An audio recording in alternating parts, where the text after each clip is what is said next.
Hello people, in this video I'm going to show you how to set up Syrinscape. I'm going to take you through what is Syrinscape in the first place, some helpful websites that will be useful for figuring out how to get things done, so software requirements for Syrinscape, and also we're going to look at how to configure your settings, which can be a little bit tricky.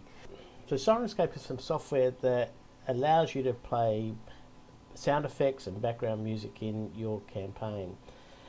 It can be used at a tabletop, or you can use it online while you're playing Fantasy Grounds. But to get that to happen, there's some tricky settings and some extra software that you have to download to do it. Now there is a new beta version coming out, and if you go here you can find out about this beta version. I've gone in and had a look at that, and this new beta version does require a paid subscription for you to be able to get it to work with other players. So what I'm going to show you today is how to set it up without having to pay for a subscription for Syrinscape. There are plenty of YouTube videos out there on Syrinscape and how to configure it. I'm just going to show you how it works for me, and I'm sure that it's not going to work for everybody to set it up this way. But if you just maybe have a look around and have a look at other YouTube videos and see if this method that I'm going to show you doesn't work, maybe they've got the answers there for you.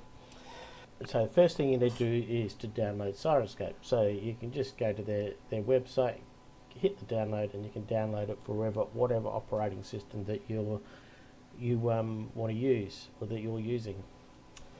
So I'm using Windows, so I just download for Windows.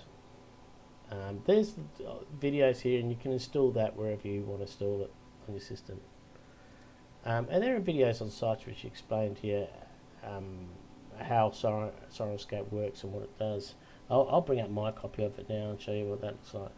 So this is what I see when I load up my Syrinscape, so down the left hand side here, you've got all these different types of settings or scenarios or scenes, if you like, that you can select, and they'll give you unique sound effects there. If I want to create like some background music or background sound effects, I can just hit a button there, turn the music up a bit. If you go onto the Syrinscape website, there's a lot of videos there that will show you how to do this. There's a lot of scenes that come free with Syrinscape, and I've purchased one extra one, wizard spells, and this gives me lots of sound effects for spells that I can apply to different sort of types of spells and things that are happening. So they've all got these background music. I predominantly don't use them, I just use these sound effects. The reason is for that because I operate my games with Discord and use push to talk, and you can only hear my players can only hear the Syrinscape sounds while I've got my finger on the push to talk button. So generally I'm just using for the sound effects. So these buttons over here are the ones I use. So I will hold down push to talk, force myself, and that'll play down through my Discord. Now to get that to work though, it's a little bit complicated. So the place to go to get help with this, and this is where I learned to do it, and what I'm going to take you through today, is the forums on Syrinscape. So if I go here, go into the forums, and I just search for,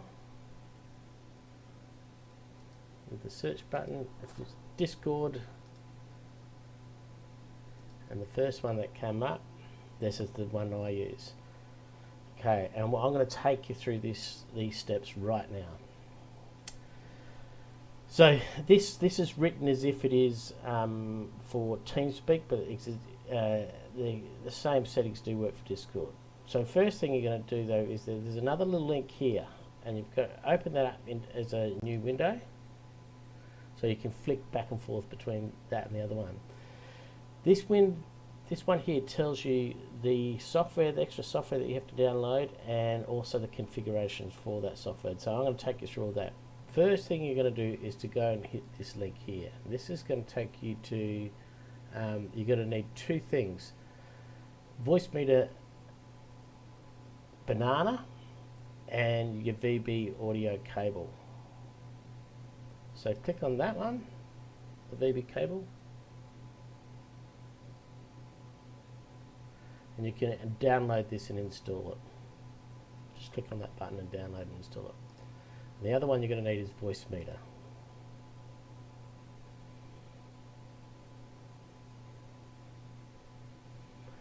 Now there's two types of Voicemeeter. It does work with either, but I use Voicemeeter Banana. This was recommended to me. It's slightly more complex and allows you to do more variety of things with your sound. But download and install, if you follow this video, download and install Voicemeeter Banana. Once you've got Voicemeeter Banana installed and your audio cable installed, then you can open up your control panel and go to sound settings. Okay, this is the window we're looking for. Okay, first instruction here is you go into your sound settings and you bring up this window here, and it says on the playback tab, so select the playback tab there, and you're going to see two new output sounds, cable input and Voicemeeter input. They're down the bottom there. It tells you right click on the Voicemeeter input and choose and set as default device. That was the playback tab, and you're going to do the same with the recording tab. Find Voicemeeter output, right click on it and select as your default device. It'll look like that, set as default device. And once you've got it selected, it'll come up with a tick on it. So that's the first step. Next, you've got to then run Voicemeeter Banana. So here's what Voicemeeter Banana looks like. And these are the settings that how I've got it set up. So when you do this, you're going to mess around with your sound settings, and so you want to make sure that you remember what all your settings are before you make these changes, because you're going to lose comms for a bit. So first one is you're going to set up your hardware input, and you want to put that down and select the microphone that you want to talk through. Then you want to select B1, or if you're just using Voicemeeter, select B. It says here, make sure that you only select B. A is what you'll be hearing, so you don't want to hear yourself. Make sure that A is not selected. Then we're going to go to hardware inputs, and you're going to select cable output, VB audio virtual cable. And in this column, you're going to select A1. That's what Discord's going to be configured to. This Discord will be configured to come into Voicemeeter. So make sure that A is enabled and B is disabled for hardware input 2. This prevents Discord from looping the other people back into themselves. So you don't want them getting that echo, that feedback.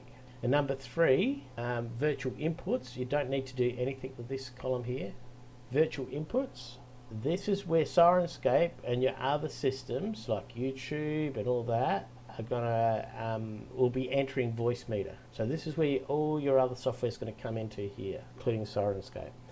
So here what you need to select A1, B1, A1, B1. So on that one there. And then under hardware outputs, with the drop down that one, you're going to select your speakers here. That's your output device. So this is, for me, this is my headphones. That's at what you're going to be actually listening through. Then your next step is to go into Discord. So in Discord, what you're going to do is you'll go to your options. You're down to your settings. You're going to select voice and video, and it's up here where you're going to change your input device and your output device. So for your input device, you're going to select Voicemeeter output, and for your output device, you're going to put in your VB audio virtual cable, and I'm using push to talk.